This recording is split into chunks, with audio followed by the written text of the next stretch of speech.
Hi, everybody. Tim Hughes here. I'm the founder of Digital Leadership Associates. I'm also the author of the book, Social Selling, Techniques to Influence Buyers and Changemakers. With me today, I've got Paul Teshima. And Paul is the CEO of Nudge Software, or Need Nudge on Twitter, if I recall correctly. Paul, why don't you tell everybody where they can get hold of you and just give yourself a little introduction? Thanks, Tim, and thanks for having me on the show today. So you can find me on Twitter at Paul Teshima, and as well at our newly branded website, nudge.ai. And so as well, our Twitter handle is nudge.ai as well. Okay. Oh, fantastic. So, Paul, thank you for taking the time out of your busy schedule to basically come on and talk about artificial intelligence. It's something that's being talked about a lot at the moment. Can you give me what your definition is and how you see the AI market at the moment? Yeah, AI for us, there's a bunch of different categories, obviously, but certainly the idea of using machines and machine continuous learning to understand some of these vast amounts of data to help make jobs, tasks simpler, better for end users is really where the focus is. And yes, there's an aspect where you have a bot potentially talking to someone in natural language, but really it's that heavy lifting in the back end of the analysis and the machine learning that really drives the value home. And I think quite often people don't recognize the fact that AI has actually been around for a whole number of years. If we go right back to the days of Turing, Alan Turing, we cracked the Enigma code. I'm saying we because it was a kind of a US and a UK joint effort of cracking the Enigma code, which has helped us, win World War II. And that was basically using machine and a way, even though it's fairly rudimentary, of doing something or using machine as a way to get an outcome. Absolutely. Yeah, it has been around a while and it continues to get improved. And there's still a long way to go. But what I love is that we're seeing real commercial application now, whereas before, perhaps a lot of it was done behind the scenes in large research labs. And that's what's exciting. Yeah. And I think one of the things that what I've seen is the way that certainly from a sales perspective, sales is probably one of the biggest, sales and marketing is probably one of the biggest expenditures of any organization. And anything that can be done to actually reduce some of the mundane tasks.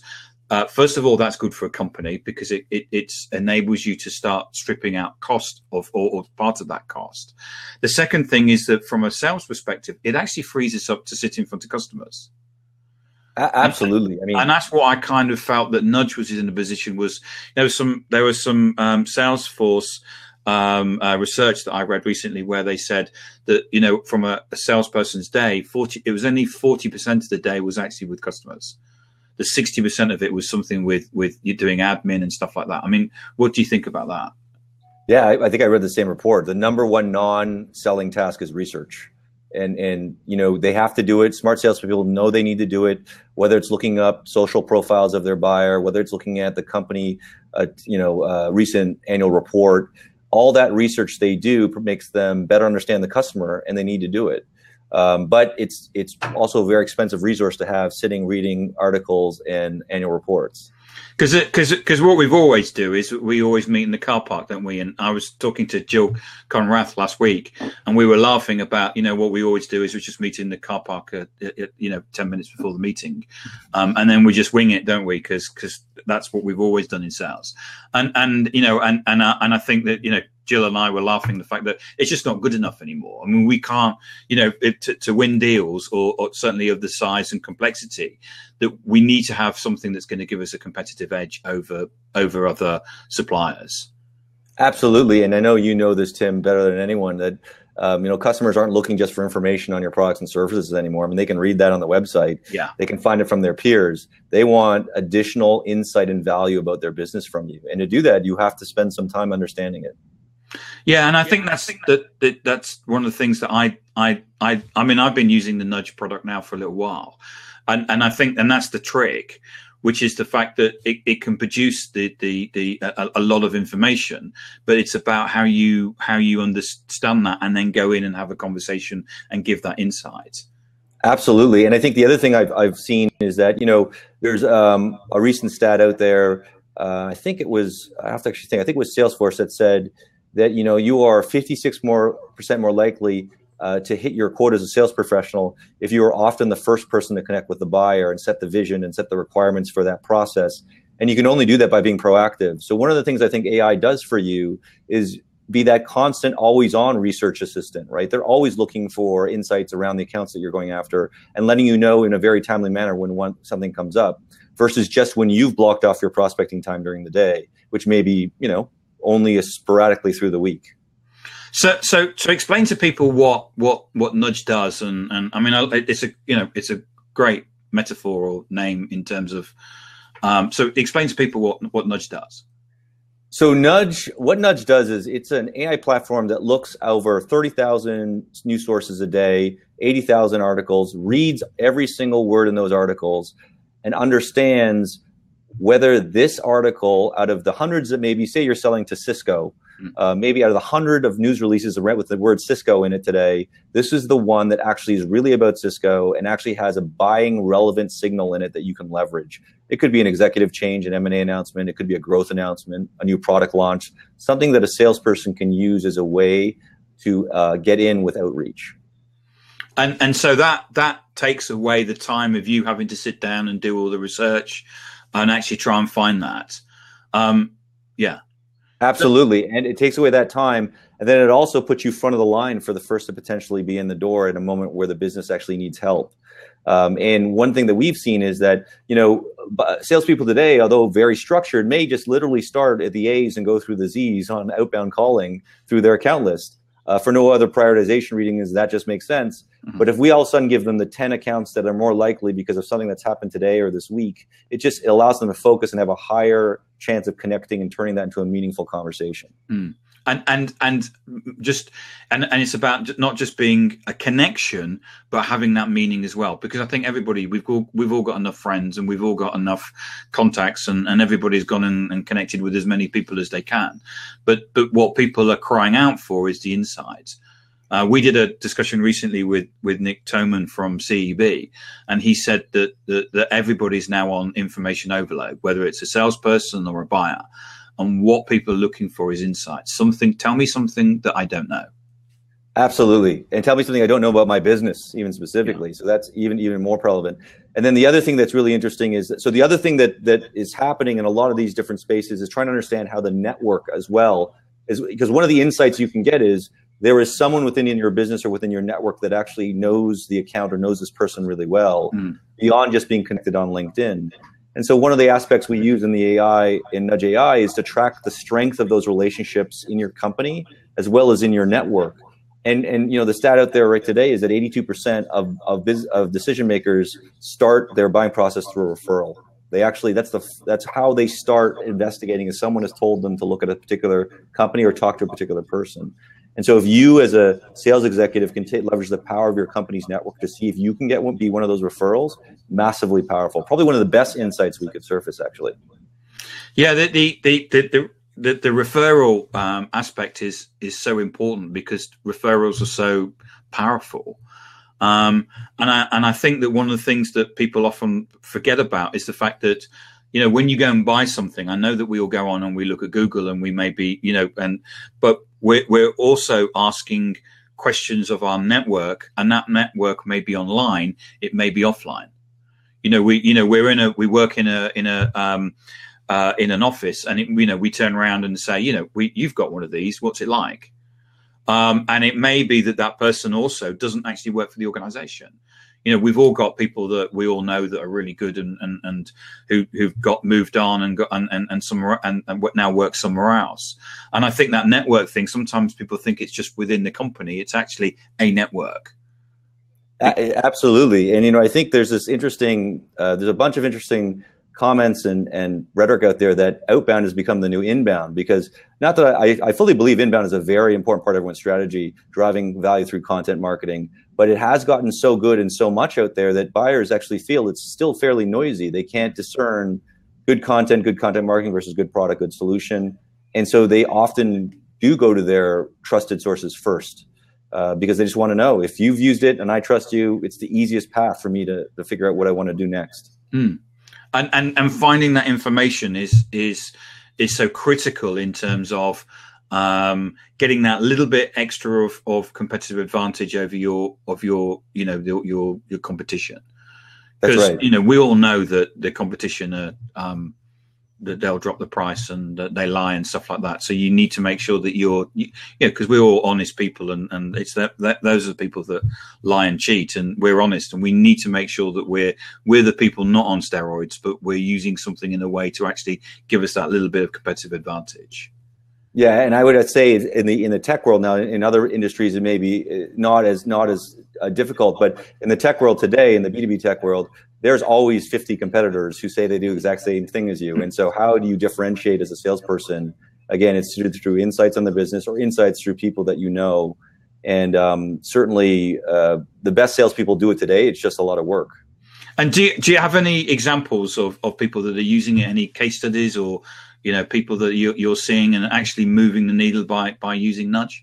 Yeah, so I mean, we just launched our paid B2B product about 30 days ago, and now we have 10 customers and we're enrolling, and one of them is Scribble Live, which is a large B2B tech company in the marketing tech space out of Toronto, and we've just gotten their enterprise sales team. And say right off the bat, one of the things we've noticed is when you do outreach without insights, maybe you get 1 to 5% response rate, depending on how targeted and good it is. When you use timely insights, that increases by about 4 times. Right. So you're getting 4 times the throughput on your outreach. You don't have to do as much, which again leaves you more time to cultivate relationships in the selling process. And it's interesting that you're saying that the outbound's the new inbound, because I think quite often people think because it's social or because it's there's this sort of like, it's cold calling is just the phone and you're given the telephone directory, and as you say, you start at A and you work down to Z. I've always thought that if I changed my name to something beginning with Z, I'd get less cold calls. I just, it was, but if you start at the top and start working through, but actually, I mean, we're talking to and training a lot of cold callers on using social techniques as a way of increasing the increasing the throughput of the calls. So kind of reducing the number of calls, but increasing the quality.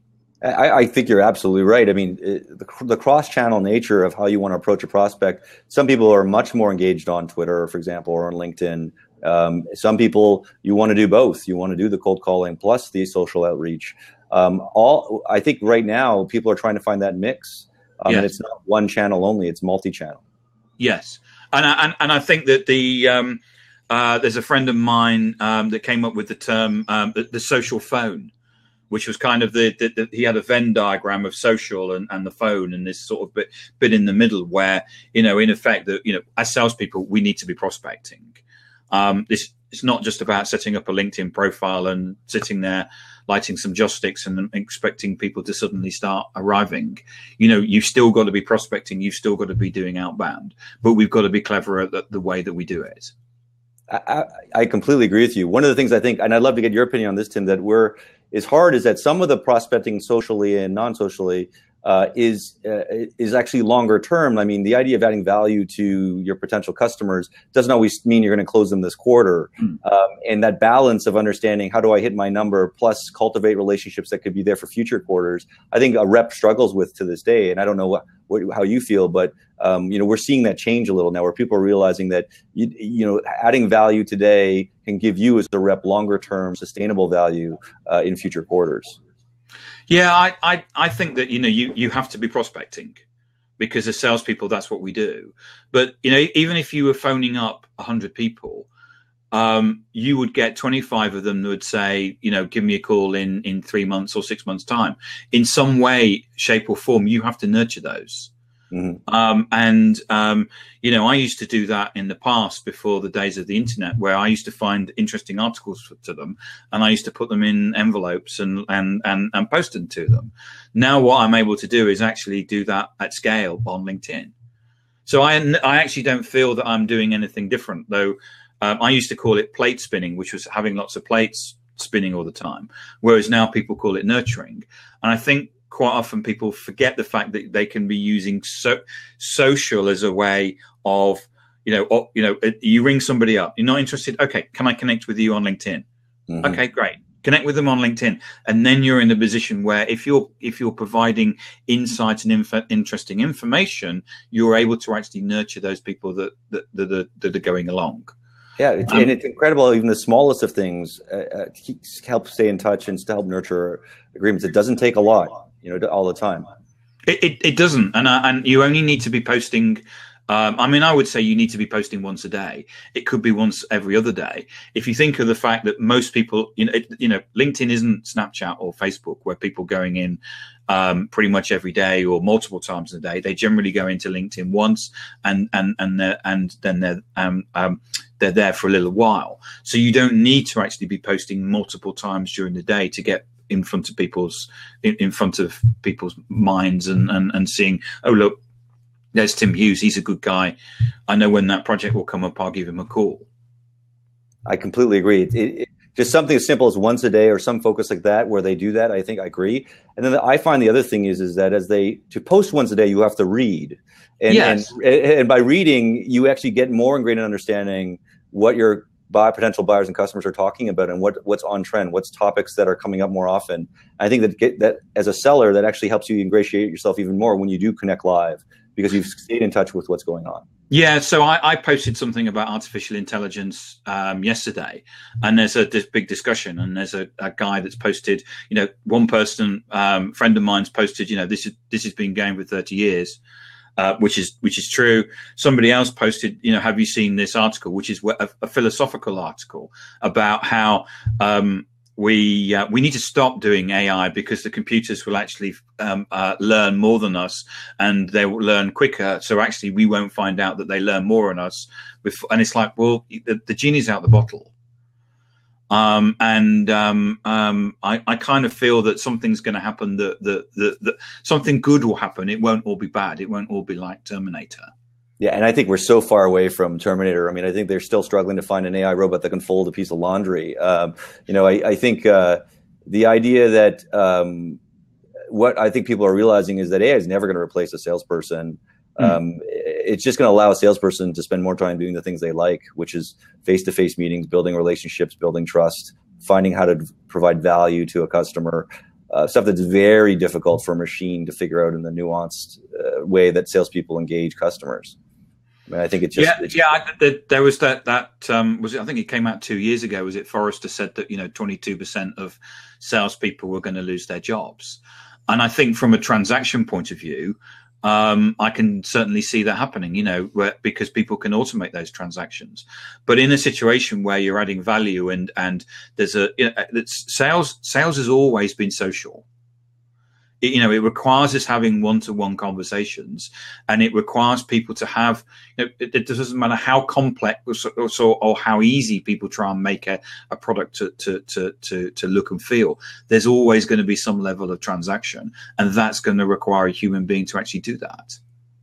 Absolutely. And you're right. On the lower end of the side, whether you call it small B2B or where the value add of the salesperson is purely that transactional piece, you're right. That potentially has room to be taken over by computers or AI. But I think that's just going to continue to push the professionals up higher and try and add more value at different areas. I don't think they're going away. And I think that, in my opinion, they're going to get even better and stronger because they have more tools at their hand now to help them in a way that's meaningful. And I think that, from the salespeople that will survive and that will move in that way are the people that kind of feel that every day is a school day, so they've got to actually learn. And however difficult it is, we have to embrace new things. And so, even though it might seem scary that we're going to embrace artificial intelligence, we just need to get on and do it. Absolutely. It's like with anything, right? And with anything, there's going to be a pendulum swing forward a little too much and come a bit back. Just like with every channel in marketing and everything, we're all going to this new thing, and then we learn it and we adopt it. But then we realize that, those old techniques are still very viable, just in a different way. Like you mentioned about the articles and mailing them via envelope. I think that with anything, there's going to be an upswing and a little bit of a swing back to the middle. And I think AI right now is on the upswing. So certainly would want to take advantage of that as a first timer. But I think you're going to see more and more adoption as it figures out more mainstream ways to take out tasks and repetitive things that just don't help salespeople in terms of their job. So I mean, where do you see artificial intelligence going? You know, in the near future and the medium future. So I think there's a couple of interesting phases. Like the phase we're in right now is, can we just do a task? I mean, whether it's a company like us or other companies out there like X.AI that books meetings, or People.AI that analyzes sales productivity by, you know, what tools they're using, when and how often. I think that we're in the phase now where we're just going to say, can we do a simple task better than a salesperson or a sales assistant, you know, or a junior salesperson? And I think once we accomplish that, the next phase actually becomes really exciting, because you have all this data. You can say, well, then if you're doing this, or say you're selling to this account, this type of account, why wouldn't you then sell to these 5 that you didn't know about that are very similar in terms of social proximity, very similar in types of businesses, and very similar people? All of a sudden, the power becomes much more tenfold. That predictive applied to prospecting, I think, is ultimately what every salesperson wants, is tell me the next 5 that are going to be easy, like this one I just did, easier than the other, than any random 5. Yeah. And I remember doing that, sitting and having to do that, you know, going through the newspaper and going, well, we sold this one, so what are the other 5? Oh yeah, they've got that, you know. And it would be great if actually something served up to allow us to do that. Absolutely. Or said, it would be nice if it said, you know, actually it has a similar requirement. Yeah. Or, you know what, this company you just sold to, there is a very tight social proximity to these next 3. So chances if they talk, or even if you refer them, it's going to be very strong and they're going to take their recommendation. Things like that get really powerful. And as you know, the best salespeople earmark their key advocates in their customer base and ask them for referrals. I mean, that's one of the ways they get their business. But if we could uncover more of that network of available referrals, I think that'll help accelerate a lot of deal cycles. Right. Okay. Fantastic. And anything else you want to share, Paul? Because we're about 25 minutes. It goes really quickly. I mean, I think that the only other thing that's interesting for me in the space in general, and maybe this is all enterprise solutions, is this need that, you know, most users now want their cake and they want to be able to eat it too. In other words, I want to be able to download something, try it, and have value in 90 seconds, just like I do with any consumer app. And so I think there's tremendous pressure on any technology player, whether you're an AI or not, to deliver value right away. Yes. And so I think that's going to be the key moving forward with any being successful with any of these AI initiatives, is how quickly can you get it right and get it right consistently so a salesperson continues to use it, because they don't adopt very much technology. I think a LinkedIn profile is the 3rd ubiquitous thing they've done since the cell phone and an email client. So hopefully we can be the next. Yeah, I never thought that CRMs would take off, because I never thought that salespeople would ever sit there and key the information in. And I'm kind of part right and part wrong, you know, that the way that CRMs are the way that they are, you know. Well, you're 100% right. I mean, CRM is primarily a management tool, let's be fair. And it's been really customer record management for the last 20, 30 years. And I think actually the next generation of CRM will be about relationships, and how that, I mean, LinkedIn being bought by Microsoft is a great example of a large company investing in relationships over records. Yes, and using social as the way of driving the relationship with the client, rather than necessarily something that you've just typed in that Absolutely. Could be wrong. No, you can, hands-on keyboard doesn't work in this day and age, considering the speed that data gets produced and updated. So they do need to look at other ways to get it. And social is a massive, massive pipe of information. So Paul, tell everybody where they can, remind everybody where they can get hold of you again. Absolutely. On Twitter, you can follow me at Paul Teshima, Teshima, and you can find us at nudge.ai, nudge.ai. Fantastic, Paul. It's been really insightful. Thank you for taking the time out to talk to me today, and best of luck with your relaunch and your launch and your change and your rebranding. Fantastic. Thanks, Tim, very much. Thank you for appreciate it. Cheers. Bye. Bye.